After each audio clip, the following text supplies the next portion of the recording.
One wild blackout night in Vegas ended with a wedding ring and a husband, a billionaire whose name she couldn't even recall. His proposition was insane, $750,000 to play the part of his wife for just 30 days.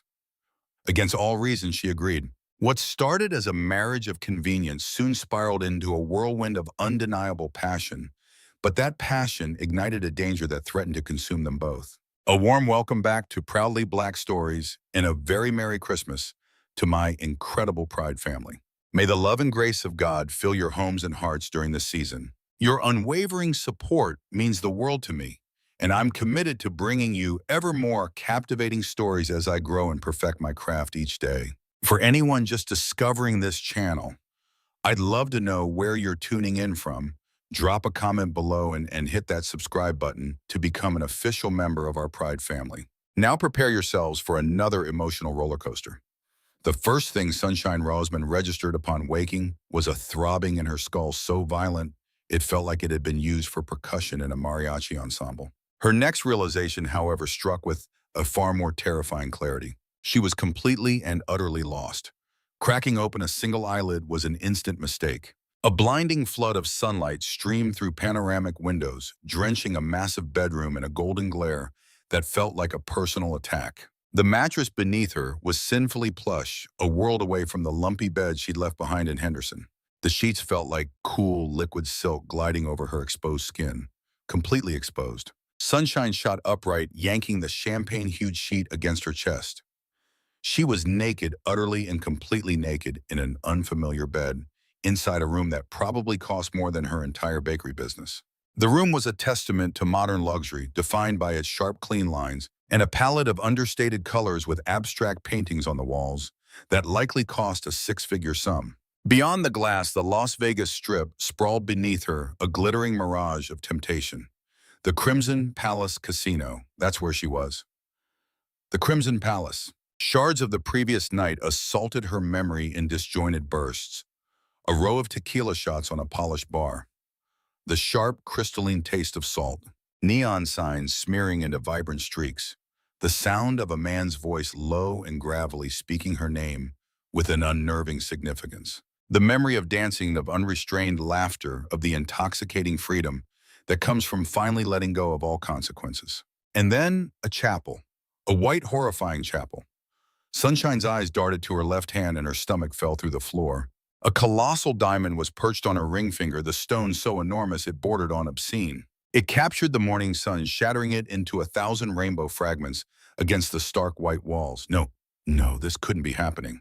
She tumbled from the bed, hastily fashioning the sheet into a makeshift toga as she desperately scanned the room for her clothes. Her red dress from the night before lay carelessly tossed over a chair with her heels abandoned on the floor beneath it. Her purse was on a sleek glass end table. She lunged for it, her hands trembling uncontrollably. Stuffed inside the front pocket was an official-looking document embossed with formal lettering, a certificate of marriage. The text blurred as she read, Sunshine Marie Rosman and Enrique Sebastian Burgess, united in matrimony at the Little Chapel of Eternal Devotion. Enrique Burgess. The name exploded in her mind, a shockwave of disbelief and panic. Not just any Enrique Burgess.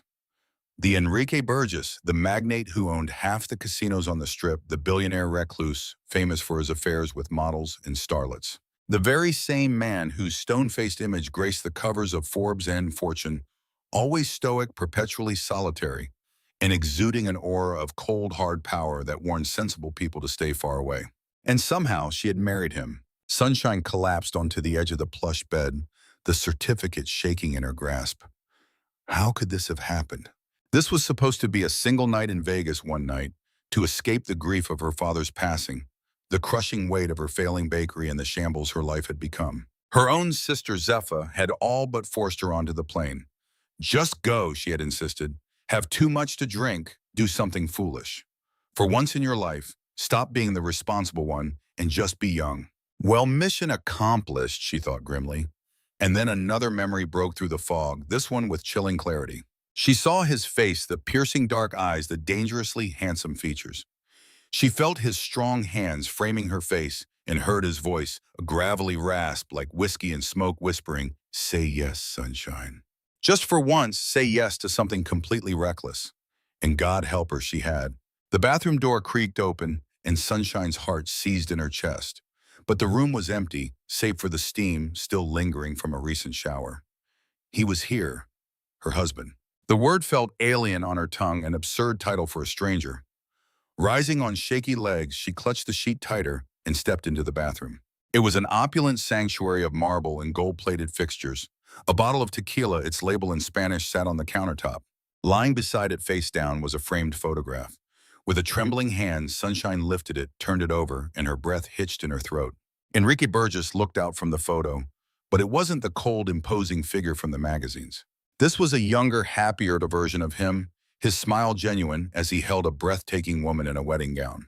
The woman was radiant with glowing skin and a cascade of dark hair.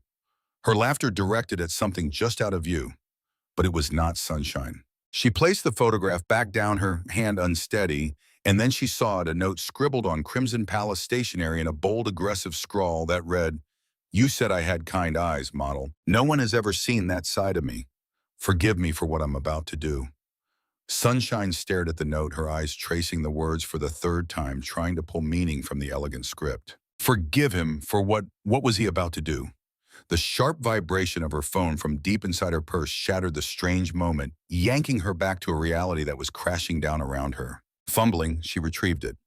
The screen glared back 15 missed calls from Zephyr, and then a calendar alert that felt like ice water flooding her domains.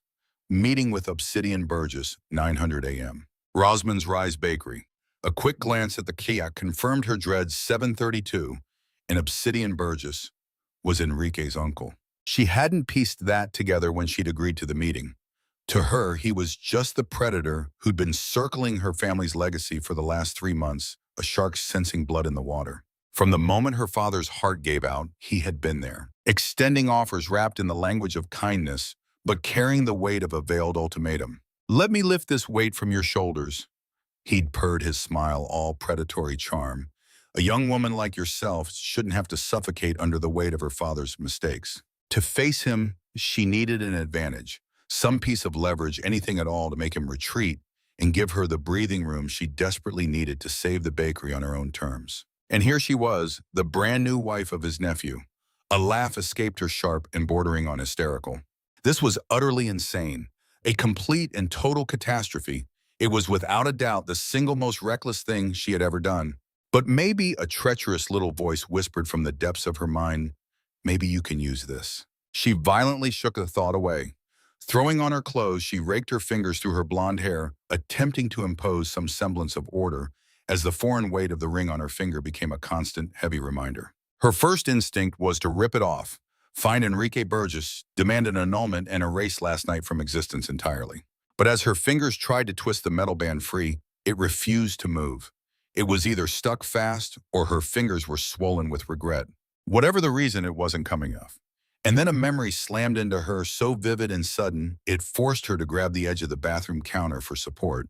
Enrique's mouth against the pulse point on her neck, his hands mapping the curve of her thighs, his voice a low growl of pure want. "You taste of cinnamon and terrible choices, Sunshine. Every instinct tells me to leave, but I'm not going anywhere." A wave of heat, potent and utterly unwelcome, washed through her body. The details of the night remained a blur, but her body held a clear, undeniable memory of his touch. She had to get a grip. She had 90 minutes. 90 minutes to get back to Henderson, wash away the night, and arm herself for the most critical meeting of her life. There was no time for enigmatic tycoons or wedding nights shrouded in amnesia. Snatching her purse and shoes, Sunshine bolted from the penthouse suite as if the devil himself were at her heels. Meeting Obsidian Burgess was every bit the nightmare Sunshine had braced herself for. He was seated in her father's office, in her father's own chair, his gaze sweeping across Rosman's Rise Bakery, as if he were already mentally signing the demolition permits. "Miss Rosman," he began, his smile as slick as an oil spill, "you seem drained. A difficult night, perhaps." Her mind flashed to the ring now concealed by a flimsy band-aid she'd blamed on a kitchen burn. "I'm perfectly fine," she said, her voice clipped. "You wanted to discuss your offer." "Of course." He pushed a folder across the antique desk. "My offer stands $250,000 for Rosman's Rise. A figure I consider more than fair considering your delicate financial situation." Sunshine ignored the folder completely. The bakery isn't for sale. His condescending sigh was a performance. My dear girl, you are 6 months in arrears on your commercial loan. The bank is days away from foreclosing. I'm offering you a lifeline, a clean break. I'll get the payments current. With what funds exactly? His tone was syrupy with false pity, which only made it sting more. Your father left you with a mountain of debt. Your sister's medical bills are piling up. You're just 26 years old playing dress up as a business owner. Allow me to help you. The patronizing tone made her want to hurl the file directly at his head. But before the furious words could leave her mouth, her phone vibrated against the desk. A text from a number she didn't recognize. My office, 1 hour, we have to talk. E. Her heart hammered against her ribcage. Enrique. She could feel Obsidian's hawk-like gaze on her. A problem? He inquired. No, Sunshine managed shoving the phone out of sight. I need some time to consider your offer. Time, my dear, is a luxury you cannot afford. 2 weeks, she countered, her voice firmer than she felt. Give me 2 weeks and you'll have my decision. He scrutinized her for a long, unsettling moment before that slick smile returned. As you wish. 2 weeks it is. But Sunshine, when you finally come to your senses and accept, do try to recall that I attempted to make this painless for you. The words hung in the air, a thinly veiled threat. The moment he was gone, Sunshine stumbled into the bathroom, locked the door, and finally allowed herself to tremble. 2 weeks. 14 days to salvage the legacy her father had poured his life into, and she had absolutely no clue how. Except, her gaze fell to the Band-Aid on her ring finger. Except for one monumentally reckless option. The message on her phone screen seemed to pulse with a life of its own. Beneath the text was an address in the heart of the financial district. Enrique Burgess wanted a meeting, and while every rational instinct screamed at her to run, she desperately needed answers about last night, about his cryptic note, and about the woman in the photograph, his wife, who was not her. She typed a one-word reply, coming. Enrique Burgess's office was precisely what Sunshine had imagined, yet so much more than she was ready for. It was the penthouse floor of a glittering skyscraper, a kingdom of glass walls and cold lethal sophistication. Far below the city, spread out like a map of his own personal empire. The office was a sterile void, a cold expanse of slate gray and polished chrome, so utterly devoid of personality you'd think no human actually worked there save for a single photograph on the desk. It was turned face down, she observed. Much like the hotel, the assistant who had guided her up here possessed that seamless perfection of someone who was paid an exorbitant salary to simply fade into the background. Mr. Burgess will be with you in a moment. Please have a seat. Sunshine lowered herself into a leather chair, clasping her hands in her lap to keep them from trembling. She had dressed in her most severe outfit. A navy dress Zephyr promised made her look authoritative, and had meticulously applied makeup to mask the lingering shadows of her hangover. Even so, she felt like an imposter in this pristine sanctuary of money and influence. Then the door swung open and Enrique Burgess strode in. The air punched out of Sunshine's lungs. He was infinitely more commanding in person than her hazy memory had allowed. He was tall, with shoulders that seemed to fill the doorframe, and he moved with the effortless grace of a man who had never once doubted his place in the world. His suit was a dark charcoal tailored with such precision it could have been a second skin and likely cost more than her entire savings. He had dark hair, eyes to match, and a profile that could have been minted on an ancient coin, all sharp, aristocratic lines and severe beauty. But it was the raw fury in his expression that made her heart seize up. You, he growled, his voice a low, dangerous thing. You actually had the nerve to show up. Sunshine got to her feet, her chin held high. You were the one who sent for me. Frankly, I didn't expect you to appear. Most people in your situation would have fled. And what situation is that? His eyes swept over her, a cold and calculated assessment, before he delivered the verdict, my wife. The word hung in the air between them like a shard of glass. Sunshine forced herself to meet his stare. About that, it's real, Enrique said flatly, cutting her off. I had my legal team verify it. The marriage is legal and it is binding. Then we'll have it annulled. No, she blinked, thrown. I beg your pardon. Enrique stalked over to the massive windows, presenting her with his back, his shoulders, a rigid line of tension. I need you to remain my wife. What? He pivoted, and for a split second she witnessed a crack in his formidable composure. It looked like exhaustion, or perhaps desperation. But just as quickly, his features smoothed over, becoming a perfect, impenetrable mask. Sit down, Sunshine. We have terms to discuss. Terms, she repeated, feeling dazed. Sit. This time it was a clear command. Sunshine set her mind a chaotic whirlwind. Enrique stayed where he was, a powerful silhouette framed against the blinding city skyline. What do you know of my family? He demanded. Very little. I know you own casinos, that you're incredibly wealthy, and that your uncle is trying to strong-arm me into selling my bakery. A flicker of something unreadable crossed his face. Obsidian made you an offer 3 months ago. He refuses to take no for an answer. Enrique's hands clenched into tight fists. He never does. It's his way. He finds a perceived weakness and goes straight for the jugular. I am not weak. I never suggested you were. He crossed to his desk, retrieved a file, and held it out to her. Read this. Sunshine accepted it, her movement slow, and opened the cover. It was filled with dense legal documents packed with jargon she couldn't decipher, but certain phrases leaped out at her. Last will and testament of Richard Burgess. Inheritance clause, 30 days of cohabitation, $2.3 billion. She looked up at him bewildered. I don't understand any of this. My father passed away 18 months ago. Enrique explained, his voice deliberately void of any emotion. He left his entire fortune to me, but with a single massive condition. In order to inherit, I must be legally married and living with my spouse for a minimum of 30 consecutive days. Should I fail to meet this requirement by January 31st of this year, every last cent goes to Obsidian. Sunshine's thoughts raced. Why would your father put in a clause like that? Because my father was a controlling tyrant who held the ridiculous belief that marriage would somehow civilize me. Enrique's smile was a bitter, twisted thing. He and Obsidian devised the clause together. My father got to force me toward the aisle. And Obsidian got a built-in loophole to steal the entire inheritance. But we got married last night, so that means you inherit, right? No. Enrique leaned on the desk, now close enough that she could smell the clean, sharp scent of his cologne cedarwood and something more complex. The terms are clear. I must be married to and cohabitating with my spouse for 30 days straight. Our wedding was on January 3rd. That gives me until February 2nd.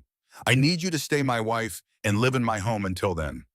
A frantic beat started against Sunshine's ribs. You're completely insane. I'm cornered, he corrected, his voice sharp. There is a distinct difference. Go find someone else. Pay an actress. Marry one of your friends. I don't care. That's no longer an option. His tone was clipped and absolute.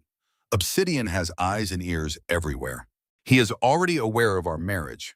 If I were to abruptly divorce you and wed someone else, he would scream fraud and tie the estate up in court for years. The only way I secure my inheritance is if you stay. But why me? Sunshine stood up, needing to pace to think. You're Enrique Burgess. You could have married anyone in the world. Why on earth did you pick me? For a long moment, Enrique said nothing. When he finally answered, his voice had lost its hard edge, sounding almost fragile. Do you remember anything you said to me last night? She saw flashes of it. A dark bar. A man whose face she recognized but couldn't place. The sound of her own voice saying things she would never dare to say sober. No. You said I had sad eyes. He moved a step closer. You said someone ought to love me better. You looked at me, and you saw a man. Not a net worth, not a Burgess, not a tabloid headline. Just me. Sunshine's throat felt tight. I was drunk. You were honest. He took another step, so close now that she could feel the heat radiating from him. For 32 years, I have been surrounded by people who want something from me. Model, wealth, influence, access to a world you never knew existed. You had no clue who I really was. You saw a man sitting alone at a bar, weary from the weight of his own life, needing a single night to escape himself. So I asked you to marry me, he cut in his correction, sharp. And you jumped at this chance. You embraced the chaos, the one thing that felt truly alive. Don't pretend you weren't just as desperate, Sunshine. You craved a way to make it all disappear, the failing bakery, the mountain of debt, the constant dread, the echoing quiet of your life. She wanted to stop being the responsible one, the pillar of strength, the woman who could never afford to crumble because she was too busy holding everyone else's world together. This is completely insane, she breathed. It's a transaction, Enrique's tone snapped, all warmth vanishing. The emotional walls slammed back into place. I am not asking for your affection. I am asking you to perform a role for 29 more days. In return, I will wipe out every penny of your bakery's debt and hand you $750,000 tax-free. The figure felt like a physical blow stealing the air from her lungs. What? You have a money problem.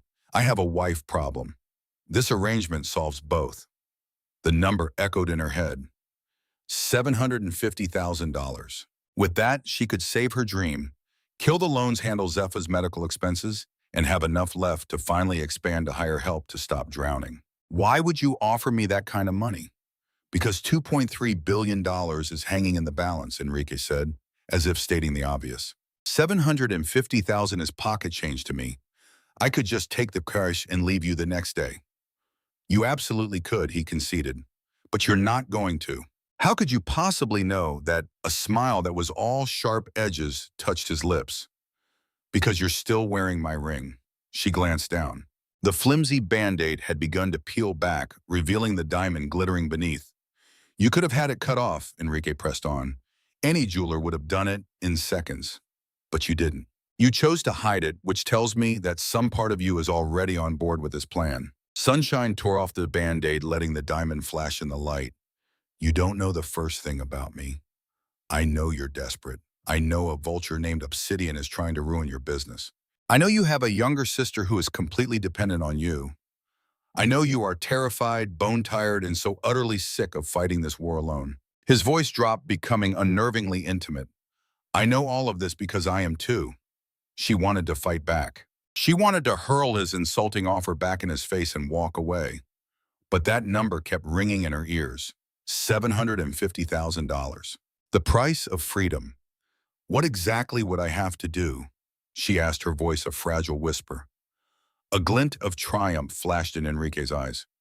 Live in my home, share my bedroom, accompany me to every event, and convince my uncle and the entire board of directors that we are deliriously in love. Share your bedroom. Appearances are paramount. The staff talks, so yes. What we have to sleep in the same bed. That is correct. Her pulse hammered against her ribs. And nothing more. His voice was perfectly level, betraying no emotion. I will not touch you unless you are begging me for it. A treacherous wave of heat washed over her. Sunshine lifted her chin, meeting his gaze. I would never ever beg you for anything. Enrique's smile was a slow, dangerous, and utterly devastating thing to witness. Famous last words, Sunshine. The air between them practically vibrated with an unspoken charge. Sunshine struggled to think clearly, to push past the sudden tension and focus on the logistics. How do I know you'll hold up your end of the deal? My attorneys will draft an ironclad contract. The full payment will be wired to your account upon the successful completion of our 30 days. And if your uncle objects anyway, he will. Enrique's voice hardened into granite. Obsidian does not give up. But with you as my legal wife, my position is secure. Without you, I lose everything. She saw it then, a deep, dark well of hatred in his eyes. The venom in his tone when he mentioned his uncle reminded Sunshine of the note. I'm sorry for what comes next. What did he do to make you hate him this much? She demanded. Enrique's face went completely blank, as if carved from marble. That isn't part of our agreement. You're asking me to detonate my own life. I think I deserve to know what kind of battle I'm walking into. For a long moment, she thought he would refuse. Then he turned and walked to the vast windows, staring out at the city below with his hands shoved in his pockets. Obsidian murdered someone I loved, he said quietly. I just haven't been able to prove it yet. The confession landed with the weight of a stone. Sunshine's mind flashed to the photograph of the beautiful woman in the wedding dress. Your wife, she was never my wife. We were engaged. He didn't turn from the window. Her name was Celeste. 2 years ago, her car's brakes failed on the highway. She died on impact. The police ruled it a tragic accident, but you don't believe that I know it wasn't. His reflection in the dark glass looked hollow. Obsidian had her killed just to hurt me. He has been systematically trying to destroy everything I care about since I became old enough to be a threat. This inheritance clause is just his latest weapon. A painful knot formed in Sunshine's chest. I'm so sorry, don't be. It is not your tragedy to carry. He turned around, his expression once again unreadable. The moment of raw vulnerability had passed. So do we have a deal? Her logical mind was screaming no. This was a cold, calculated setup. He'd done his research, found all her weaknesses, and was now exploiting them brilliantly. He was admitting to a vendetta against his uncle. She'd be a pawn in a war between billionaires. But $750,000. I need to think about this, Sunshine finally said. You have until tonight. Enrique pulled a thick business card from his wallet and held it out. The address on the back is my home. If you agree to the terms, meet me there at 8 p.m. Bring enough with you to last for a month. If you decline, destroy this card and forget this conversation ever took place. As Sunshine accepted the card, their hands made contact, a fleeting touch that sent a jolt right through her. She saw something shift in Enrique's gaze, a shadow falling over his eyes. His voice dropped low and serious. There's one final condition. Should you accept for the next 30 days, you belong to me, in the eyes of the law and the public sphere, in every way that matters. I don't share Sunshine, not even in a fabricated marriage. My attention will be solely on you. Good, he murmured, closing the distance between them until his warm breath ghosted across her skin. Because I am a possessive bastard, he admitted, and I don't like to share my toys. Her pulse thundered in her ears. This is purely transactional, right? She managed to say. Of course, he agreed, but his eyes betrayed him, dipping down to trace the curve of her lips. Purely transactional. He finally retreated, and the air rushed back into Sunshine's lungs. She pivoted, heading for the exit, her hand nearly on the doorknob when his voice cut through the silence, freezing her in place. Sunshine. She glanced over her shoulder. And for the record, I was sincere about what I wrote in that note. You have a way of making me believe I could be a better man.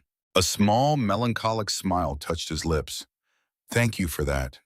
But before any words could form on her tongue, his phone chimed, and he shifted his attention away. And just like that, the spell was shattered. Sunshine bolted, escaping before her own foolish heart could convince her to remain. The long drive back to Henderson was a torment, leaving her alone with her spiraling thoughts. $750,000. A 30-day contract. A sham marriage to a man whose gaze sized her up as nothing more than an answer to an equation. But then there were those other moments, when he looked at her as if she were the entire world. Her car rolled to a stop in front of the little house she and Zephyr called home.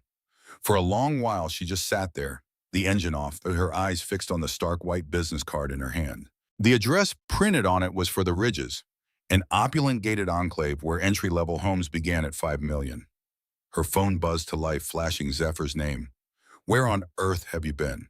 Her sister's voice crackled with worry.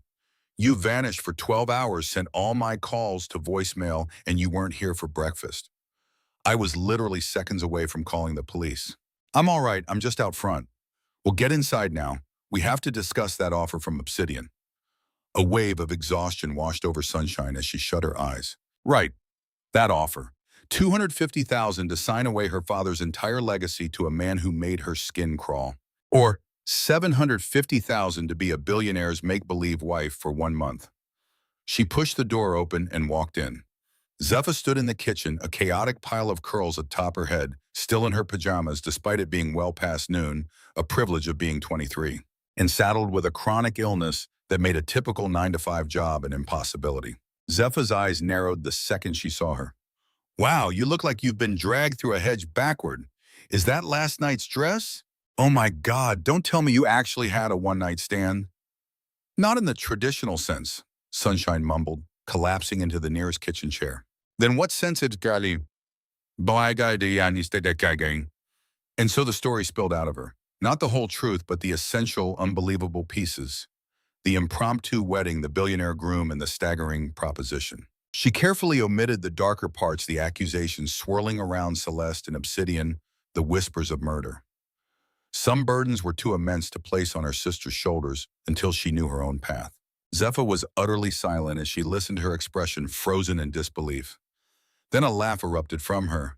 You tied the knot with Enrique Burgess.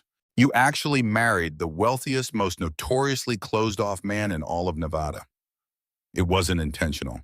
And his solution is to pay you nearly $1 million to continue the charade for a month. Zephyr's eyes danced with a wild light. Sonny, this is certifiably insane. And I think it might just be the perfect answer. So I just lied to the entire world, and all our problems magically disappear. It's not lying, Zephyr countered. It's performing. Everyone does it. Think about it, actors, politicians, the people on reality shows. He has a need for a wife. You have a need for cash. It's a simple exchange. But what if it all blows up in my face? What happens if his uncle discovers the whole thing is a sham? Then you're right back where you started, which is exactly where you are now. Zephyr's hand reached across the table and covered hers. Sonny, you've been holding this family together with your bare hands ever since Dad passed away. You have pushed yourself to the breaking point, trying to rescue a bakery that's sinking. This is your opportunity to finally get a win. You have to take it. I don't know if I'm capable of this, Zeph. Faking an entire romance with a man I barely know. Zephyr studied her for a long moment. Are you absolutely certain you're faking it? What are you talking about? You don't just get wasted and marry a complete stranger, Sonny. That is so far from who you are. Perhaps last night meant more than your memory is letting on. Enrique's deep voice echoed in her mind. You taste of cinnamon and poor choices. Every instinct tells me to leave, but I'm not going anywhere. It's irrelevant, she insisted, her tone firm. This is a business arrangement. If you say so, Zephyr replied, clearly skeptical. So what's the verdict? Are you in? Sunshine's gaze swept over their cramped kitchen, taking in the chipped formica countertops and the appliances that belonged in a museum. She pictured the bakery, the dream her father had poured his life into, now teetering on the edge of oblivion. She pictured Zephyr's medical debt, a mountain of bills growing larger every day. And she pictured Enrique's eyes, the profound sadness, the loneliness, and that flicker of desperate hope. Yes, she whispered, the decision finally made. I'll do it. By 7:45 that evening, Sunshine found herself standing before the imposing gates of Enrique's estate, her car stuffed with enough clothing for a month and her stomach churning with nervous energy. Beyond the gates, the mansion was a sprawling masterpiece of glass and sharp modern lines glowing from the inside like a perfectly cut diamond. She took a breath and pressed the call button on the intercom. Name, a woman's voice asked, crisp and detached. Sunshine Roseman. I mean Burgess. I'm Enrique's wife. There was a beat of silence before the heavy gates glided open. A winding driveway snaked through flawlessly landscaped grounds circling an elegant fountain. Sunshine guided her battered old Honda into a spot next to a gleaming black Mercedes, the feeling of being an imposter washing over her in a powerful wave. Before she could give in to a second wave of doubt, the massive front door swung inward, revealing Enrique. He had shed the formal suit for dark denim and a crisp white shirt, the sleeves rolled up to his forearms. He looked relaxed, approachable, and yet still lethally handsome. You're here, he stated, a clear note of relief coloring his tone. So we have an agreement. Not quite, she countered. I want to see the contract first. He moved back from the doorway. Come inside. Model. Stepping inside felt like entering his office all over again, a gorgeous frozen expanse of polished marble, impossibly high ceilings and furniture that looked like it was on loan from a museum. Not an ounce of warmth or personality could be found. It was a mausoleum. This is where you live. Sunshine's voice was barely a whisper. It's a house. I doubt anyone's ever called it a home. He guided her into a study where a woman in a brutally sharp suit stood waiting, a sea of contracts laid out on the desk between them. The next hour was a blur of legalese as the lawyer, a hawk-eyed woman named Sable LaRue, dissected every clause with the precision of a surgeon, payment schedules, non-disclosure agreements, and the terms for their eventual separation. It was utterly ruthless and perfectly efficient. There is one final condition, Sable stated, her gaze pinning Sunshine to her chair. Should you breach this contract or disclose its contents to any third party, you forfeit all compensation and become liable for damages up to $5 million. Sunshine's pen hovered frozen inches from the paper. $5 million. The words caught in her throat. Mr. Burgess's privacy is priceless, Sable retorted, her voice like ice. We require an absolute guarantee of your silence. Sunshine's eyes darted to Enrique, whose face was an impenetrable mask. This was it, she realized. This was the test. He was waiting to see if she would run. With a steady hand she didn't know she possessed, Sunshine signed her name. Sable witnessed it with a curt nod and rose from her seat. My sincerest congratulations on your union. Her tone was laced with poison. Enrique, I'll initiate the wire transfer as we discussed. When the door clicked shut, the silence in the room became suffocating. Enrique moved to a crystal decanter, poured 2 glasses of amber liquid, and held one out to her. To our mutually beneficial arrangement, he toasted. She ignored the glass. Your lawyer despises me. Sable despises everyone. She doesn't despise you. For a fleeting moment, something unreadable crossed his face. We have a history, he admitted. It's complicated. A sudden vicious spike of jealousy ripped through her. Sunshine forced it back down. This was a transaction, not a romance. Who he slept with was none of her business.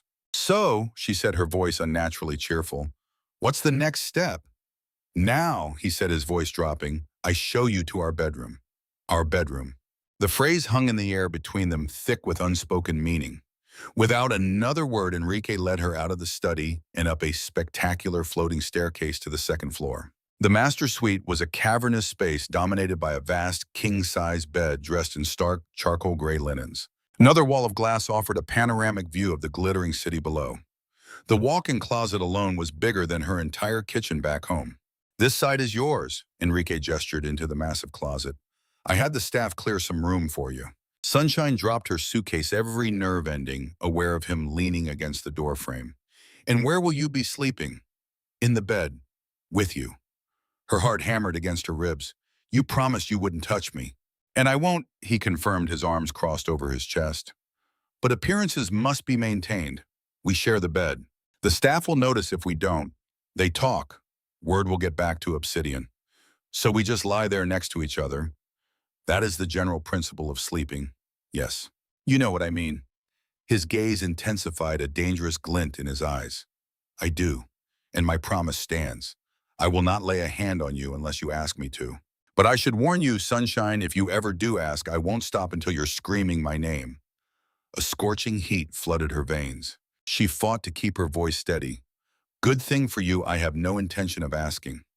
A very good thing, he agreed, his voice a low growl. They were frozen in place, the air between them electric. Finally, Enrique straightened up, breaking the spell. It's getting late, I'll leave you to get settled. You're leaving. I have work to finish. He paused in the doorway. The bathroom is through there. Anything you need is at your disposal. And Sunshine, yes. Thank you for not running. Before she could even process it, he was gone. Alone in the cavernous bedroom, Sunshine unpacked her meager belongings, her hands trembling. This was happening. It was real. She had signed her life away, moved into a stranger's gilded cage, and promised to spend the next 30 days playing the part of a loving wife. Her reflection caught at her eye. The staggering diamond on her finger felt like a brand. The woman staring back was a stranger. At 3 a.m., Sunshine woke up. The other side of the bed was cold and empty. She'd passed out in her t-shirt and shorts, curled into a tight ball on the very edge of the enormous mattress. He had never come to bed. She lay awake, the crushing silence of the house pressing in on her, a single question echoing in her mind. Where was he? That's when she heard a low rhythmic thumping coming from downstairs. Piqued with curiosity, she slid from the bed and followed the noise. It led her down the silent hallway, past the floating stairs, and toward a room she hadn't noticed earlier. The door was slightly ajar, a slice of light cutting through the darkness. Peeking inside, she saw a home gym so state-of-the-art it would make a professional athlete envious. And there in the middle of it all was Enrique, shirtless, his body slick with sweat. He was unleashing a torrent of blows on a heavy bag, each impact a testament to brutal control power. The muscles in his back coiled and released like powerful serpents, and stretched across that canvas of skin, just visible, were scars. They were long, faded white lines, as if someone had dragged their nails down his back. Sunshine's breath hitched in her throat. He froze mid-swing, his body going unnaturally still. Trouble sleeping. I could say the same for you. He turned his movements deliberate and slow. Stripped of his suit and shirt, he was nothing short of devastating. A tapestry of lean muscle and golden skin, with the dark curve of a tattoo peeking out from along his ribs, script in a language she couldn't place. Sleep doesn't come easy for me, he said, grabbing a towel but just holding it. Too many ghosts. Celeste, his jaw clenched, among others. This was a mistake. Being here, seeing him like this, felt dangerously intimate. But instead of backing away, she heard words tumbling out of her own mouth. I've been dreaming about that night in Vegas. I can't seem to remember everything clearly. The change in him was instantaneous. He became perfectly, predatorily still. Tell me what you do remember. Fragments of you, your voice, the memory of your hands.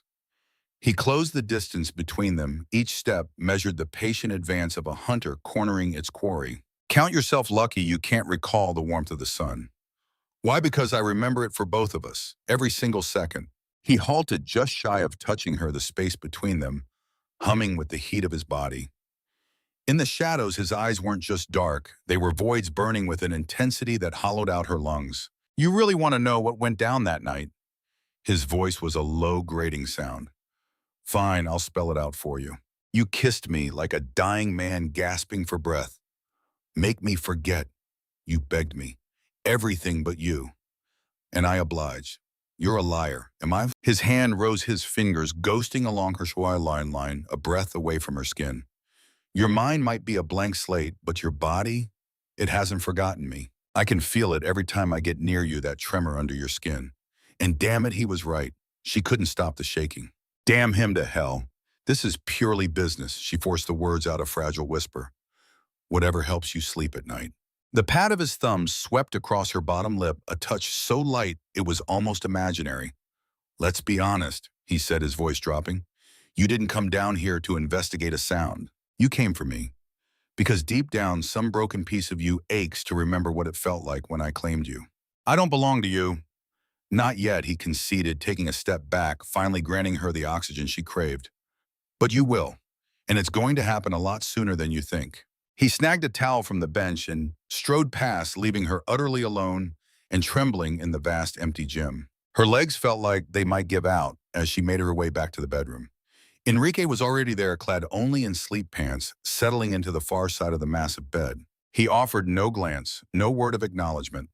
She slipped under the covers, the distance between their bodies feeling like a supercharged, unbridgeable chasm. The air was thick with his scent, cedarwood, and something like distant smoke. Breaking the silence felt like a gamble, but she took it. Why do you despise your uncle so intensely? The silence stretched on for so long, she thought he wouldn't answer.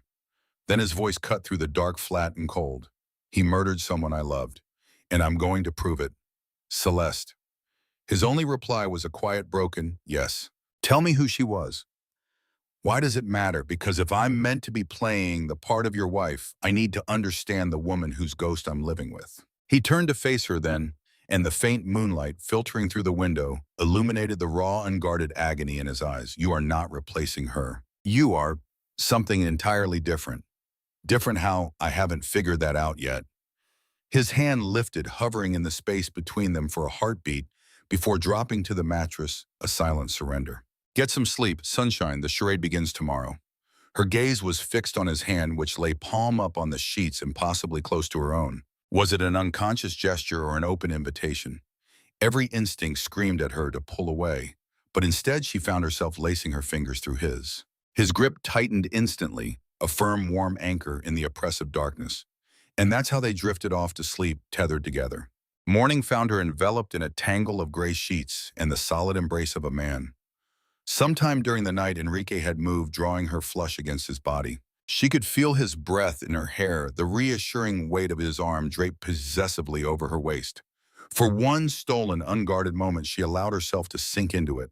The feeling of being safe, of being held as if she were precious. It was intoxicating.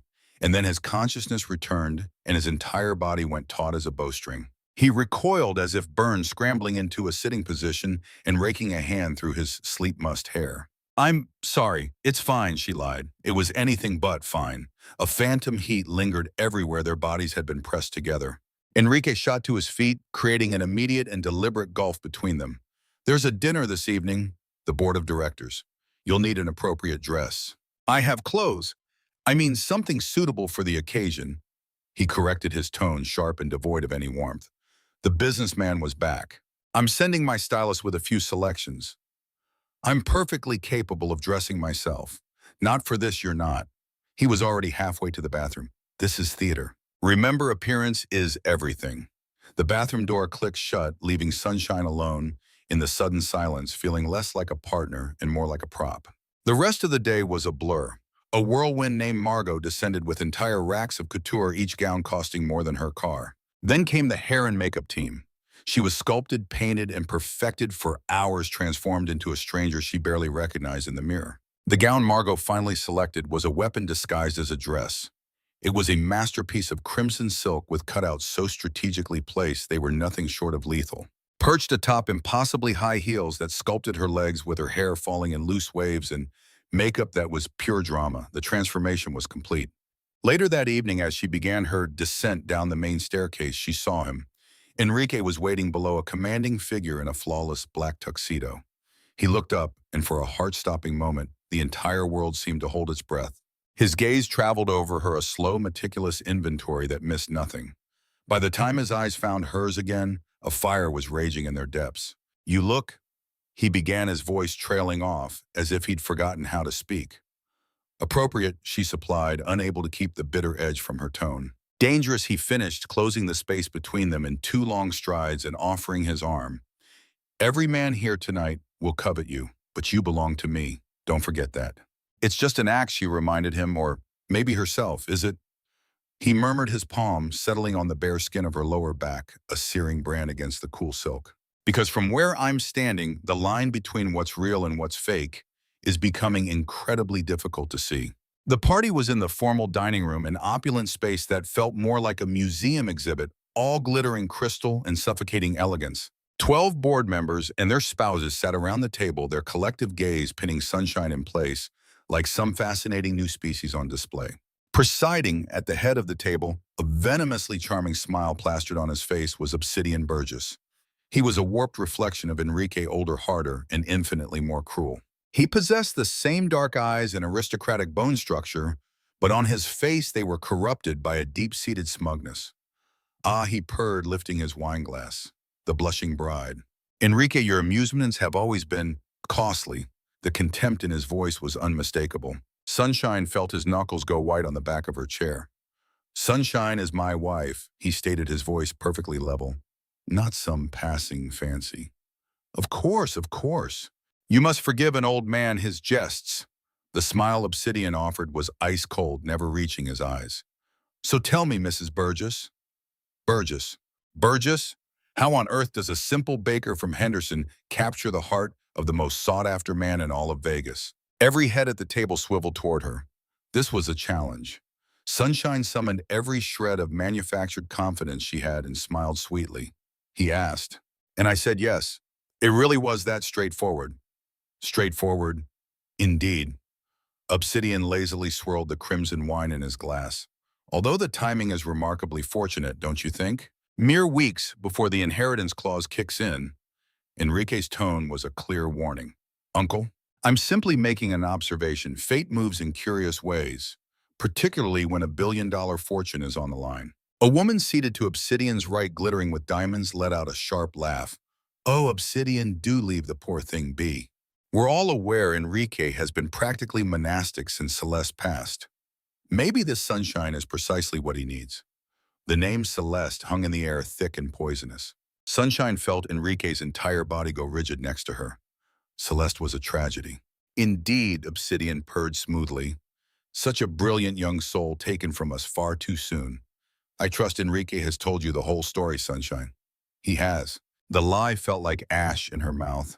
"And has he told you how she died?" "Uncle, that's enough. I'm merely trying to get acquainted. After all, Sunshine ought to know what became of her predecessor. Break failure, wasn't it? Such a bizarre random event. Though I've often found myself wondering." A sinister gleam lit his eyes. "If there was anything random about it at all." The sound of Enrique's fork clattering onto his china plate echoed in the silence. "Shut your mouth." "Enrique," Sunshine whispered, her hand finding his arm. The muscles beneath his suit jacket were like steel cables. Across the table, a younger man with hair slicked back like an oil spill and the grin of a predator leaned into the light. "I believe what Obsidian is implying is that Celeste's death was incredibly convenient for some people. It certainly cleared the path for new ventures." "Tread carefully, Jet." Enrique's voice was dangerously quiet. Jet Cordova Sunshine recalled from the introductions, Obsidian's prize protege, and a key vote on the board.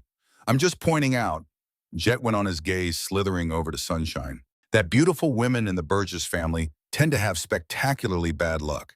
If I were the new Mrs. Burgess, I'd watch my step." His grin widened.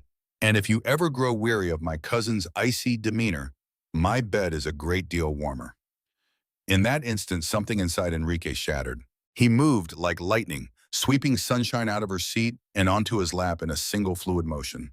She let out a startled gasp, her hands instinctively flying to his chest to steady herself. "Allow me to make one thing perfectly clear." Enrique's voice was a blade of lethal calm, his arm a band of iron around her waist. "Sunshine belongs to me, legally, physically, and in every other way that could possibly matter. If a single person at this table has any doubts, I will be more than happy to correct them." And then he kissed her. It wasn't a kiss of affection, it was a brand, an act of pure, undiluted possession. His mouth crushed hers with a bruising force, one hand tangling in her hair. To angle her head, the other splayed possessively across the small of her back. Sunshine's thoughts evaporated. There was only the searing heat of his body, the devastating mastery of his kiss. She heard a raw sound escape her own throat, half shock, half surrender, and felt the undeniable proof of his arousal press against her. When he finally broke away, their breaths were coming in ragged gasps. The table was plunged into a stunned, absolute silence. "Any questions?" Enrique inquired, his tone deceptively mild. Not a soul dared to speak. The remainder of the meal was a complete haze. Sunshine couldn't register the taste of the exquisite food or follow the strained threads of conversation. Her lips were throbbing, her entire body alight with a desperate, unquenched fire. Every time she risked a glance at Enrique, she discovered his dark, intense gaze already fixed on her, burning with a silent promise. At long last, the final guest departed. The heavy front door clicked shut, sealing them in the suffocating silence. Sunshine spun on him. "What in the hell was that? Quite the performance you put on. You were the one who said that we had to be convincing. You didn't have to consume me in front of our entire family." "No," he agreed, stalking toward her. "I didn't. That was purely for show."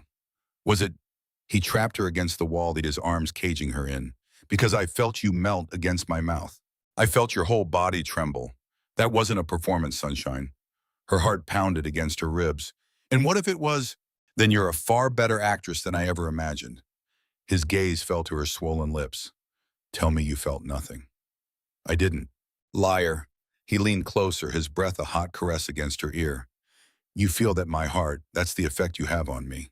I am trying my damnedest to be a gentleman, but you keep looking at me with eyes that are begging to be ruined."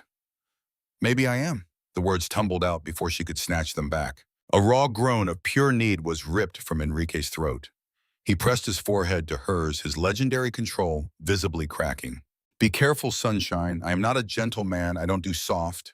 I take exactly what I want, and I never let it go." "Then take me." For one breathless moment, she was certain he would. His hands clamped onto her hips, his grip bruising. His mouth hovered a mere inch from hers. And then he recoiled as if burned. "Not like this," he grated out. "Not when you'll only hate me for it in the morning. How could you possibly know I'll regret it? Because this was supposed to be a transaction. Because you don't even know me. Because you're a pawn in a war you never even knew was being fought." He presented his back to her, his posture rigid with warning. "Go to bed, Sunshine, before I forget what it means to be noble." Every sane instinct screamed at her to turn and walk away. Instead, her feet carried her forward until her palm rested flat against his back and she felt a tremor rack his entire frame. "What if I don't want you to be noble?" He spun on her, his fingers seizing her wrist in a grip of steel. "You have no idea what you're asking of me." "Then show me." The air between them crackled, a fragile truce on the verge of shattering. A sharp buzz from Enrique's phone ripped the moment to shreds. He ripped it from his pocket, and as his eyes scanned the screen, a mask of ice fell over his features. "I have to take this." His voice was a hollowed-out version of itself. The inferno of passion between them was doused in an instant. It's the investigator digging into Obsidian's financials. He answered the call and strode from the room, leaving Sunshine alone with a painful, echoing ache in her chest. She climbed the stairs, slipped into her pajamas, and lay in the oppressive darkness, unable to stop reliving the ghost of his kiss. It had felt real. Not just real, but dangerously, devastatingly authentic. An hour ticked by before the bed dipped beside her and Enrique slipped under the covers. In the pitch-black silence, his hand sought out hers, his fingers lacing through her own. "Good night, wife," he breathed into the dark. The word was a sharp pang in Sunshine's chest. "Good night, husband." She was in far deeper than she could ever have imagined. The next morning over coffee, Enrique announced his intention to visit her bakery. Sunshine nearly spit out her espresso. Why? Because this is what married couples do. If this charade is going to be convincing, they need to see us in your world, not just existing in mine. He was already prepared for the day, dressed in dark denim and a black sweater that made him look so attractive, it felt like a personal offense. And besides, your sister will get suspicious if we avoid it. He wasn't wrong. Zephyr had been waging a non-stop text campaign, demanding every last detail about the sudden billionaire husband. Sunshine had been dodging all of her calls. Fine, she relented, but you're not exactly going to blend in. Rosamund's rise isn't this. She gestured vaguely at the marble and glass fortress they were in. Something shifted in his gaze. Good, I'm tired of this. They slipped into the silent luxury of his Mercedes, and Sunshine began guiding him toward the familiar streets of Henderson. As the neon glow of the strip faded in the rearview mirror, replaced by modest suburbs and strip malls, she found herself studying his profile, searching for any hint of judgment. But Enrique's expression was unreadable as he drove, one hand steady on the wheel, the other resting on the center console inches from hers. Tell me about your father, he said, his voice surprisingly gentle. Sunshine turned her face to the window. He was my entire world. After my mom took off, it was just him, me, and Zephyr. He was the one who taught me to bake when I was only 6 years old. He used to say that bread was honest. You can't lie to the dough. It either rises or it doesn't. He sounds like a good man. He was. A massive heart attack took him 18 months ago. He was only 53. Her throat closed around the words. The bakery was his entire dream. I can't let it fail. Enrique's hand moved, covering hers in a gesture of silent support. You won't. The touch was fleeting, but it sent a wave of warmth through her entire body. Rosamund's Rise Bakery was a humble storefront, wedged between a laundromat and a tax service, with a faded sign her father had hand-painted 2 decades ago.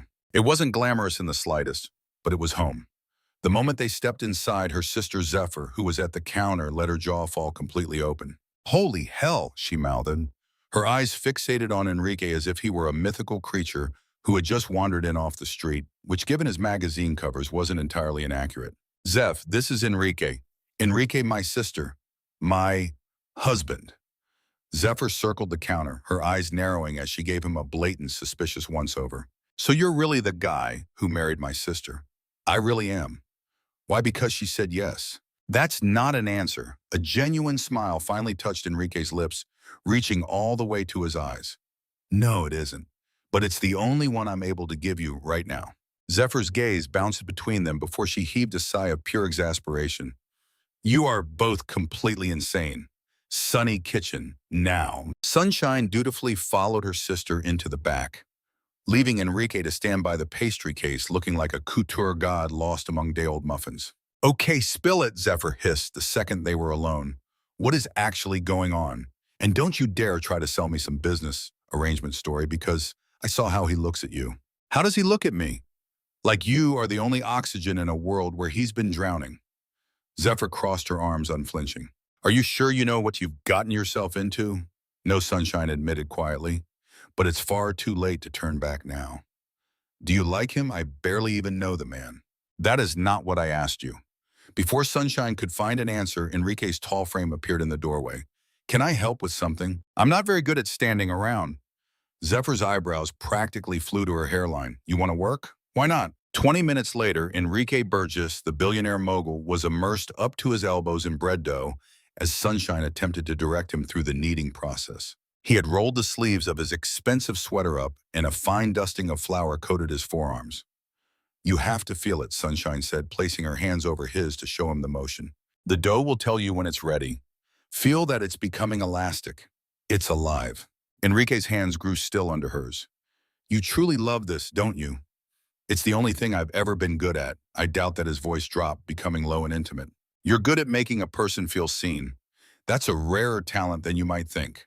Their eyes locked, and a powerful unspoken current passed between them. It was something that had absolutely nothing to do with their business arrangement. From the doorway, Zephyr cleared her throat with theatrical volume. I am going to go restock the front display. You two try to keep things PG in my kitchen. Once she had gone, Enrique went back to kneading, watching the dough transform under his focused effort. My father used to tell me that physical labor was beneath our family, that a Burgess builds empires with his mind, not his hands. We never worked together. Sounds isolating. It was, but his hands moved with a surprising practiced grace, shaping the dough into a perfect sphere. My father was a despot. To him, love was a liability. From the moment I could stand, he made my life a battleground between me and Obsidian. Every victory was just a way to measure myself against my brother. Every failure was a public spectacle of my inadequacy. On my 18th birthday, I confessed I wanted to be an architect to create. His ultimatum was simple study business, or I was no longer his son. So you learned business and perfected hating him. Enrique's knuckles whitened as he punished the dough. In Obsidian, he was worse. A full decade older, he dedicated my entire childhood to cementing my place as the runner-up. The day my father named me his heir instead of him, that's when Obsidian declared all-out war. And Celeste, Enrique's hands froze over the dough. The silence in the room stretched thin. Then he said it. She was Obsidian's daughter. Sunshine's heart seized. What? From his first marriage. She found me at a charity gala 3 years ago. A vision, utterly captivating. She hung on my every word. I was a fool. I thought I'd found something genuine. A harsh, broken laugh escaped him. All a lie. Obsidian planted her to dig up dirt, anything he could use to gut the company from under me. But you told me you loved her. I did. He breathed the words heavy with a pain that was still raw. Despite everything I truly did, his gaze locked with hers. Because the one thing he never planned on was her falling for me, too. For real. She tried to confess everything, tried to break free from him. 2 days after that, her car's brakes gave out on the freeway. Oh, God. The official report called it an accident, but I know what it was. I know. Obsidian murdered his own flesh and blood to bury his secrets, and to shatter me in the process. His voice broke on a raw edge of grief. She's dead because of me, Sunshine. Because I was so damn blind, I walked right into his trap, and by the time I saw it, it had already snapped shut. On pure instinct, Sunshine closed the distance and wrapped her arms around him. For a second, he was rigid as stone. Then all the fight went out of him, and he just melted against her, burying his face in the crook of her neck. A warm dampness touched her skin, and she knew he was weeping a silent, devastating grief. This is not on you, she whispered, her voice fierce. You are not the one who killed her. He did, but I couldn't save her. How could you have possibly known? He eased back, his eyes bloodshot but strangely lucid. For 2 years, I've been clawing for proof for anything that sticks. But Obsidian? He's meticulous. This inheritance is the only card I have left to play. My last shot at ruining him.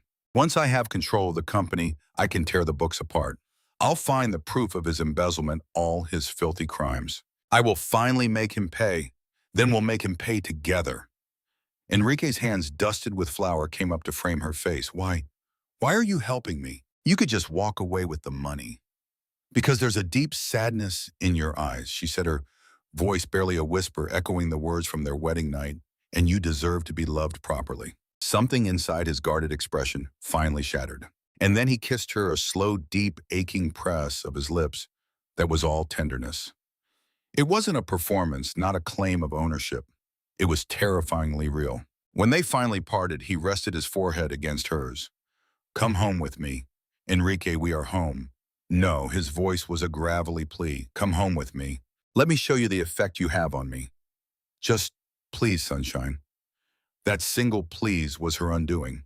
The drive back to the mansion was a blur. In the car, his hand rested on her thigh, a searing brand through the denim. Every red light was an eternity of torture.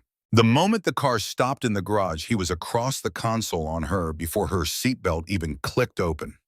His mouth crashing against hers in a desperate, starved hunger. Say the word and I'll stop, he murmured against her lips.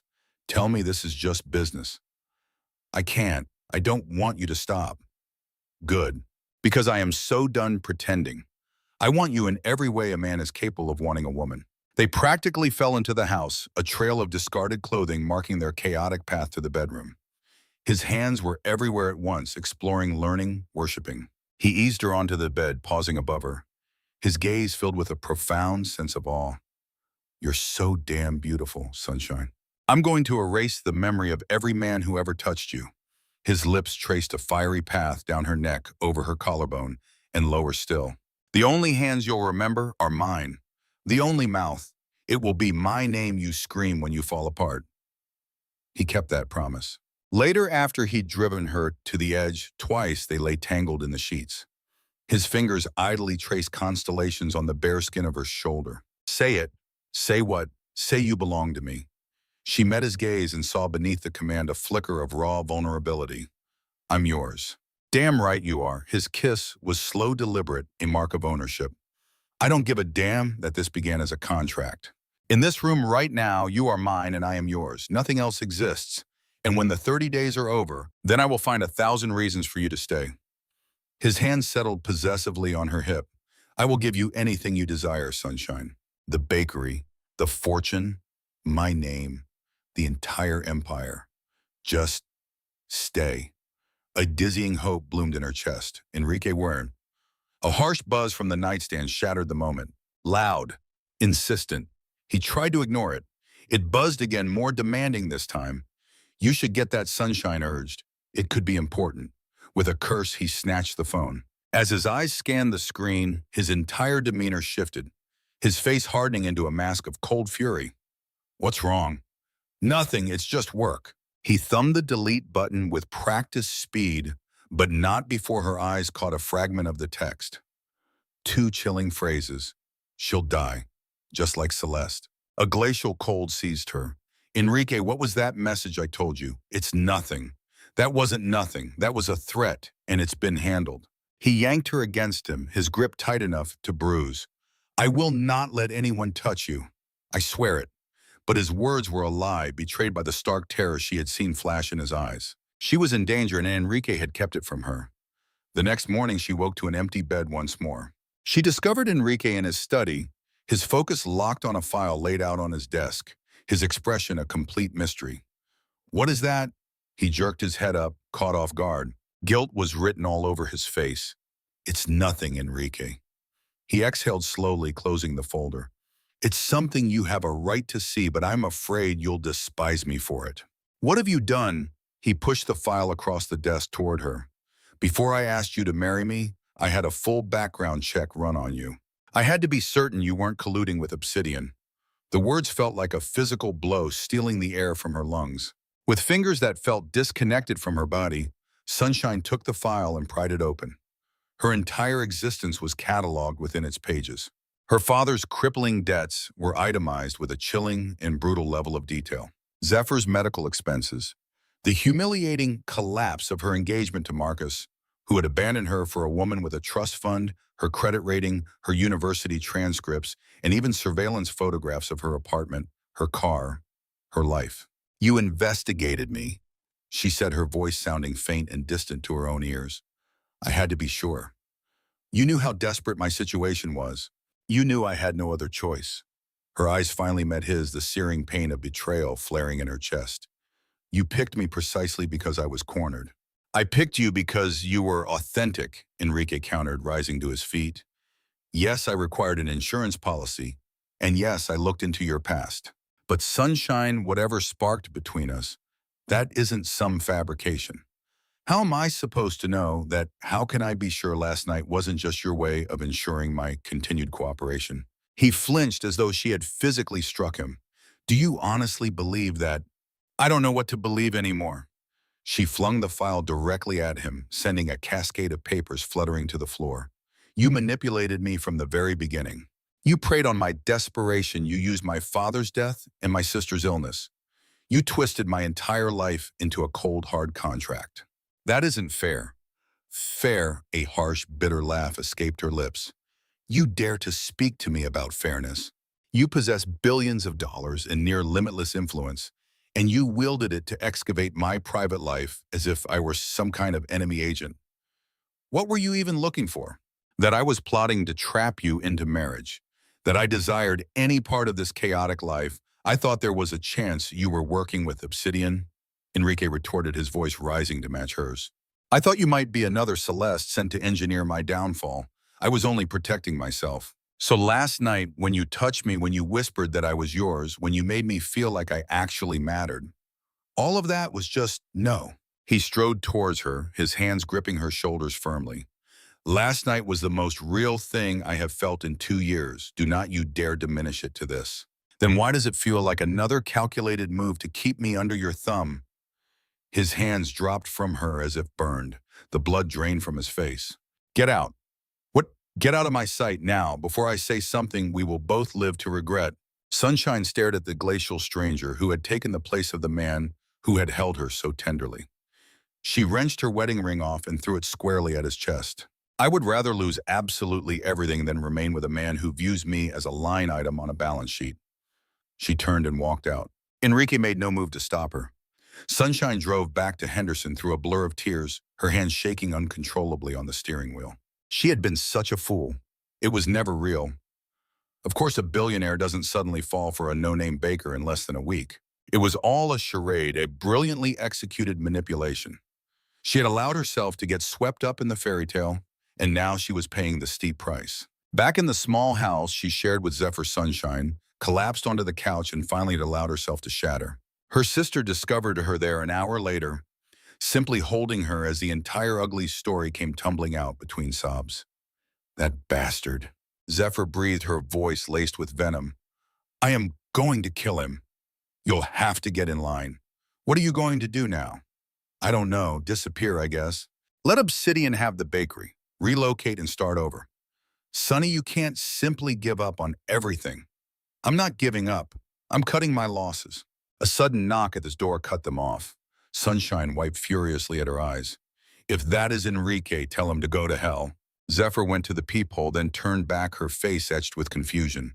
It's Obsidian. Every primal instinct screamed danger.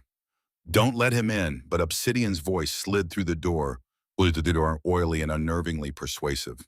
Sunshine, my dear, I only want a moment to talk. 5 minutes of your time is all I ask. Flying in the face of her better judgment, Sunshine unlocked and opened the door. Obsidian stood on her front step, dressed in a suit that cost more than her car, wearing the smile of a deeply concerned uncle. May I come in? No, what is it you want to help you? He slid a folder from his briefcase. I am fully aware of your arrangement with Enrique.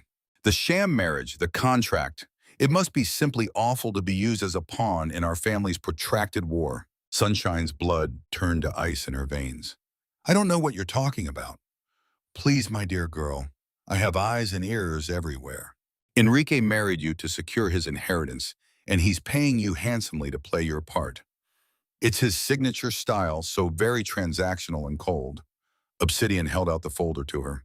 I am here to offer you a far better deal. Sign a sworn affidavit declaring the marriage fraudulent, and I will forgive your bakery's entire debt, plus I will give you $1 million. The number alone was enough to make her head spin, but something about his predatory smile made her skin crawl. Why would you do that? Because Enrique does not deserve what my brother left him. He is just like his father. Richard was utterly ruthless and manipulative. He will destroy you, Sunshine, just as surely as he destroyed Celeste. Enrique did not destroy Celeste. Model. The warmth drained from Obsidian's face. What lies did he feed you that her death was your fault? His voice turned to ice. Is that what he said? And you actually fell for it, he scoffed. From the man who dissected every corner of your life, who purchased you as if you were an object. A flicker of doubt crossed Sunshine's face. Obsidian sensed her uncertainty and moved in for the kill. He's playing you, my dear. The second that inheritance is his, he'll toss you aside like garbage. Why let him pull the strings? Isn't it time you decided your own future? He invaded her space, his presence overwhelming. You are truly stunning. You realize that, don't you? Enrique always had an eye for beautiful things. His voice was a low purr. When I dismantle everything he's built, perhaps I'll decide to keep his most prized possession for myself. The unspoken threat hung heavy in the air, making her stomach churn. Leave, she choked out. Just sign the affidavit, Sunshine. I told you to get out. In an instant, the charming facade crumbled into dust. His hands shot out, clamping around her wrist with bruising force. You will sign, or I will personally reduce that little bakery of yours to rubble with your sister inside. I will make you a ghost in this city, unhirable, invisible. Sunshine didn't let him finish. She drove her knee into his groin with every ounce of strength she had. As he buckled over, spewing curses, she bolted for her car, her hands scrambling for her phone. Her fingers trembled as she scrolled frantically to Enrique's name and hit the call button. He picked up before the first ring even finished. Enrique, I need you. The words spilled out in a panicked rush. Obsidian, he was here. He made threats. I need you.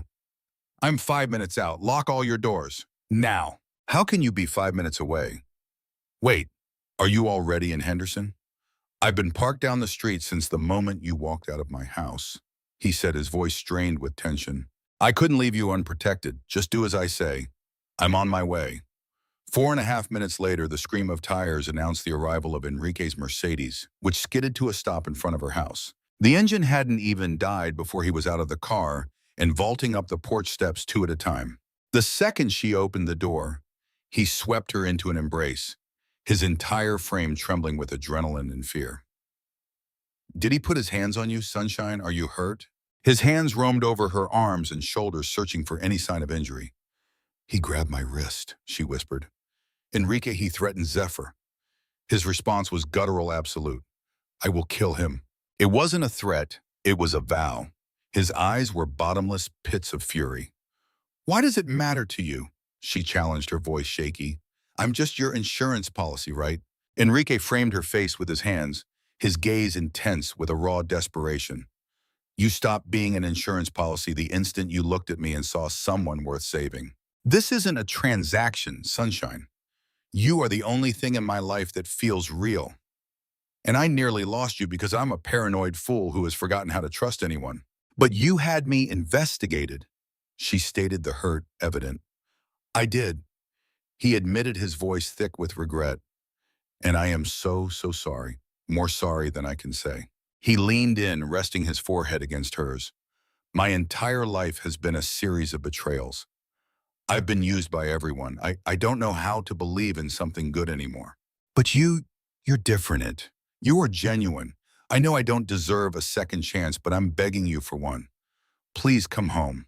I don't know if I can ever trust you again. Then let me prove myself to you. No matter how long it takes, I will earn that trust back. He placed a soft, reverent kiss on her forehead, then each of her cheeks. I love you, Sunshine. I think I fell in love with you the day you looked past the monster and told me I had kind eyes. Please don't walk away from us. Sunshine's breath hitched in her throat. You love me more than anything. It terrifies me. He whispered, I love you. She surged forward and kissed him, the taste of salt on her lips. From tears she hadn't realized were falling. I love you too, you infuriating, impossible man. Then come home with me, he urged. Let me finally show you the whole truth. No more secrets, he promised. Back at his estate, Enrique led Sunshine toward the one locked door she had discovered just days earlier. He unlocked it, the motion slow and deliberate, a silent invitation into the heart of his pain. The room within was a chaotic collage of photographs, official documents, and sprawling timelines. It was an obsession made manifest, a murder board. This has been my life for the past 2 years, he said, his voice barely a whisper, trying to prove Obsidian murdered Celeste. Sunshine's eyes scanned the grim mosaic photos of a vibrant, laughing Celeste, news clippings about her tragic death, mountains of financial records and phone logs. She was Obsidian's daughter, Enrique clarified, his voice heavy. From his first marriage. He groomed her to be, God, I'm not even sure what, a weapon, I think. She came up to me at a charity gala. I was completely charmed like a fool. 6 months after that night, I asked her to marry me. And when did you learn the truth? She confessed everything to me, he said, his voice fracturing on the last word. 3 days before the crash. She admitted she had been sent by Obsidian to spy on me, to feed him information on my business dealings. But somewhere along the way, the lie became real. She'd actually fallen in love with me and couldn't continue the charade. She was going to tell me everything, cut ties with him completely so we could have a real life together. And then she was gone. The official report said her brakes failed on the freeway. She hit a concrete barrier doing 80 miles per hour. He turned to a laptop on the desk, pulling up a video file. I managed to get my hands on security footage from a camera overlooking the street where she parked the night before. Look at this.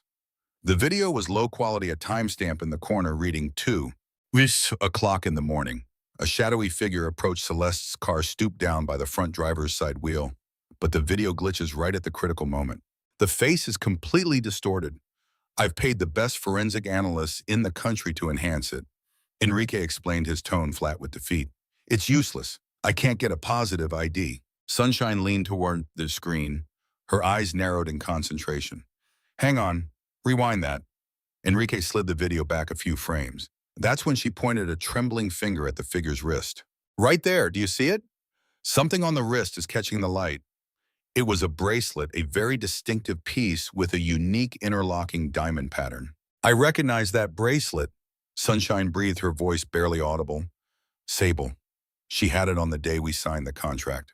Every muscle in Enrique's body went rigid. Are you certain? Absolutely, she insisted. I remember thinking how unusual the design was. He snatched up his phone, his fingers flying across the screen as he pulled up photos from that day. He zoomed in, focusing on Sable's wrist. There it was, the exact same bracelet. Oh my God. The blood drained from Enrique's face, leaving him ghostly pale. Sable, the name was a strangled whisper. My own lawyer. He looked utterly devastated. But why would she? Sunshine's words died in her throat as she saw the look of pure betrayal on his face. She's obsessed with you. We had a thing a long time ago, way before I met Celeste. It blew up in my face, blew up how she was looking for a commitment I wasn't ready for. Told me she'd wait until I saw reason. His hands trembled. I honestly believe she was over it. But she's my lawyer, my friend. She's the one who's been helping me dig into Obsidian. Or she's been leading you down the wrong path. Sunshine countered, her words measured. Think about it. If she murdered Celeste, she'd do anything to keep you from finding the truth. It's even possible she's been in league with Obsidian from the very beginning. Their eyes locked as the horrible truth began to click into place. We have to face her, Sunshine insisted. Absolutely not. It's reckless. Enrique, she's a murderer. We can't let her get away with this. I'm not putting you in harm's way. Sunshine reached for his hand. Then we face her as one. It all ends this evening. An hour passed and Sunshine found herself seated in the immaculate office of Sable LaRue, her pulse pounding against her ribs. Just outside, Enrique listened in, connected through an open line on Sunshine's phone. Sable glanced up from her paperwork, a flicker of surprise on her face. Mrs. Burgess, this is unexpected. I know what you've done, Sunshine said, her voice a solid, unwavering line. I know everything about Celeste. Sable's face remained a perfect, unreadable mask. I'm afraid you have me at a disadvantage. The bracelet. You had it on the night you sabotaged her car. An eternity of silence stretched between them before Sable let out a laugh as sharp and cold as breaking ice. Well now, it seems I've misjudged you. She rose from her chair and crossed to a filing cabinet. Enrique always was a good judge of character. Just not about me. Why did you murder her? Because she was an obstacle. From the drawer, Sable withdrew a handgun. I have been in love with Enrique since we were classmates in law school.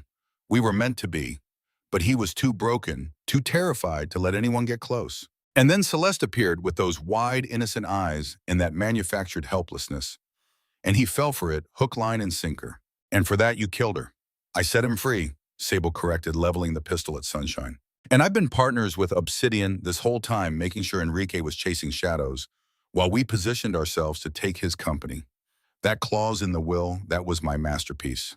I convinced Obsidian to push Enrique to the brink, to make him so desperate he'd marry some girl from off the street. I thought you'd be easy to get rid of. But no, you're like some kind of pest. You just refuse to disappear. Sable's smile was absolutely chilling. Obsidian is right outside that door. The moment he hears the gunshot, he'll rush in, find this awful scene, and seize control of everything. Enrique will be too devastated to put up a fight. You actually believe he'll grieve for me? Oh, my dear. He was infatuated with Celeste, and he'd only just met her. Losing you will destroy him. She lifted the weapon, aiming at True. Any final requests? Just one thing, Sunshine said with a smirk. Now, and the door flew open. Enrique stormed in, flanked by two uniformed officers. Sable whirled and fired a shot. The round tore through Enrique's shoulder, sending him reeling. Sunshine slammed into Sable from the side, bringing them both crashing to the floor. The pistol went sliding across the polished tile as the officers moved in to apprehend her. Enrique's Sunshine rushed to his side. A dark stain of blood was already spreading across his shirt. I'm all right, it's just a scratch. With his uninjured arm, he pulled her into a tight embrace. You are completely out of your mind, you know that. And you love me for it. God help me, I really do. While the police cuffed, a shrieking Sable Sunshine clung to Enrique, finally allowing the tremors to take over her body. The nightmare was finished. or so she thought. 2 days later, with Sable detained and spilling every detail about her alliance with Obsidian, the board of directors was called to an urgent session. Enrique's shoulder was wrapped in bandages as he sat with Sunshine at his side, their fingers intertwined. At the head of the conference table, Obsidian stood oozing his usual confidence. Ladies, gentlemen, regardless of the recent theatrics, the facts of the matter have not changed. This marriage of Enrique's is a blatant sham, a last-ditch effort to satisfy the conditions of the will. I am in possession of a sworn statement from the chapel officiant admitting he was paid off to conduct a wedding for two people so drunk they were barely conscious. He pushed the signed document down the length of the polished table. A ripple of whispers went through the board members. This union is a farce. Therefore, Obsidian pressed on Enrique, has clearly failed to fulfill the stipulations of the will. I am now making a motion for the board to nullify the clause and assign the full inheritance to me, effective immediately. A smug smile touched Jet Cordova's lips. I second that motion. Enrique's grip on Sunshine's hand became crushing. This was the end of the line. It was all slipping away. At that moment, Sunshine rose to her feet. Our marriage is legitimate, she announced, her voice ringing with conviction. We have shared a home for the past 2 weeks. We have started a life together. She held up her phone, swiping through pictures. Here are our joint financial statements and sworn testimony from my sister and the people at my bakery. Proof of our cohabitation, all of which could be easily faked. Obsidian scoffed. And I suppose this is fake too. Sunshine's heart pounded in her chest. I'm carrying his child. The room exploded into chaos, the color drained from Enrique's face. His gaze locked with hers, a storm of shock and confusion, but he instantly followed her lead. He shot to his feet, wrapping his arms around her. When did you know? He whispered for the room to hear. I found out this morning. Sunshine delivered the lie flawlessly. I was waiting for the perfect time to share the news. For the first time, Obsidian's arrogant smirk wavered. This is impossible. A DNA test will confirm the paternity, Sunshine stated calmly, and the timing of it all proves our marriage is anything but a sham. It's over, Obsidian. You've lost. A wave of excited murmurs swept through the board members. The prospect of a Burgess heir changed the entire game. I'd like to call for a vote. An older board member declared all in favor of officially recognizing Enrique's marriage and honoring the will exactly as it was written. A count of 8 hands went up. Jet was the lone holdout. The motion passes. A satisfied smile spread across the chairman's face as he looked to Enrique. Congratulations, Mr. Burgess. On all fronts. But Obsidian's features contorted into a mask of pure fury. This is far from over. Actually, a crisp voice cut through the tension. It is. All heads swiveled as Zephyr strode into the room, a thick manila folder in her hand. Zephyr placed the folder on the polished table, her eyes locked directly on Obsidian. My name is Zephyr Rosman, and for the past 3 weeks you have been my sole focus. She flipped open the folder. Within this file you will find meticulously documented evidence of embezzlement, a network of offshore accounts, email correspondence between you and Sable LaRue plotting Celeste's murder, and dashcam footage from a vehicle parked near the crash site, which clearly shows your car tailing hers that night. Obsidian lunged a desperate grab for the folder, but Enrique's reflexes were quicker. He snatched it first, his rage mounting with every page he turned. You son of a bitch. Enrique whispered, the words catching in his throat. You really did it. You murdered your own flesh and blood. She was a traitor, Obsidian snarled, his voice cracking with venom. She picked you. She got exactly what was coming to her. The admission, raw and undeniable, silenced the room. Well, the chairman said, his voice dangerously low, I do believe that qualifies as an admission of guilt. He raised his phone. I'm alerting the authorities. Panic flashed in Obsidian's eyes and he bolted for the door, but Enrique was on him in an instant, slamming him hard against the nearest wall. That was for Celeste, Enrique growled, driving his fist into Obsidian's jaw. The man crumpled to the floor, a dead weight. When the authorities arrived, Obsidian was formally charged with embezzlement, conspiracy to commit murder, and multiple counts of fraud. As they escorted him out in handcuffs, he glared back at Enrique, his eyes burning with pure malice. You're just like him, you know. Your father, a cold, ruthless bastard. She'll see it too. She'll leave you. Enrique's expression was like stone. I am nothing like my father, and she is never leaving my side. With the chaos finally subsiding, the board held a new vote, this time unanimously upholding the will. Everything now belonged to Enrique. Yet instead of celebrating his victory, he rose to face the room.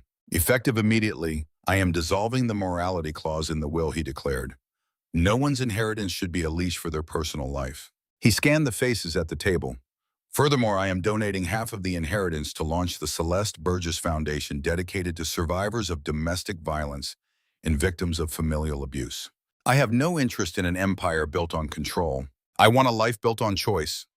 A wave of applause filled the boardroom. At the back, unseen, Sunshine felt tears of pride stream down her cheeks. He found her later on the mansion's balcony, gazing at the sea of lights that was the Vegas Strip. "It's finally over," he said, his voice soft. She turned her eyes, searching his. Is this the part where you realize you have everything you ever wanted and you don't need me anymore?" He closed the distance between them, sinking to one knee and revealing a simple, elegant gold band from his pocket. "This was never Celeste's ring," he began. "This is yours. I had it commissioned this morning." He looked up at her, his heart in his eyes. "Marry me, Sunshine, not for a deal, for real this time. No contracts, no clocks ticking down, just us facing whatever comes our way."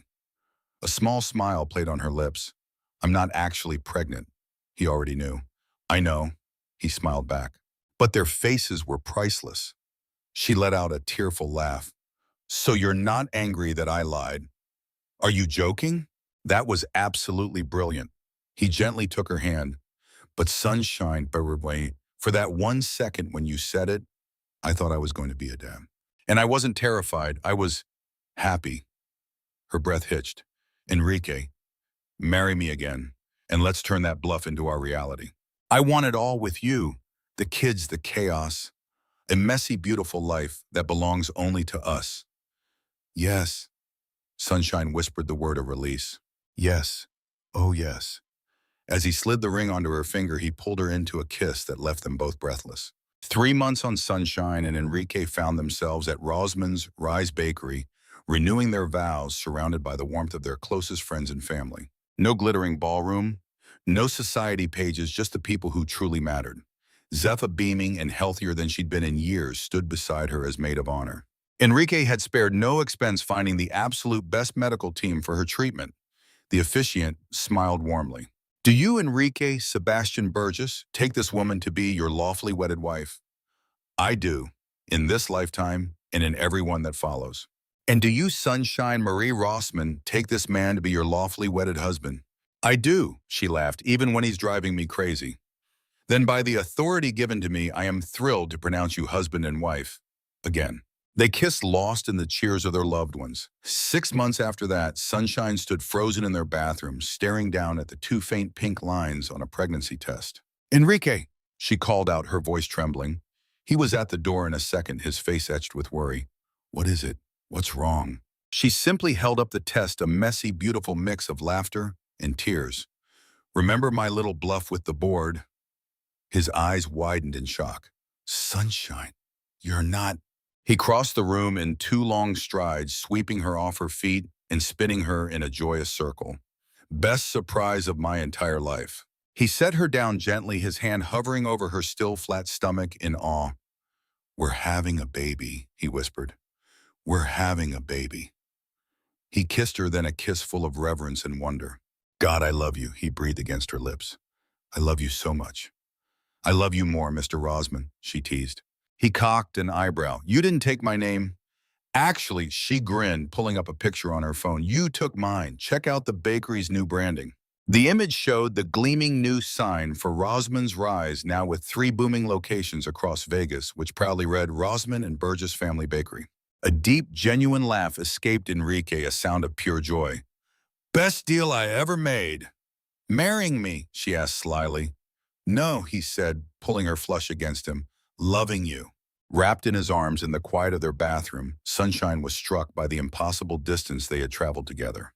What began as a hazy, drunken mistake, then twisted into a cold business arrangement, had somehow blossomed into this. Something real, enduring, and breathtaking. "Do you think they'll have your smile?" Enrique whispered, his palm resting warm against her belly. "Or your stubbornness? Heaven help us if they get both."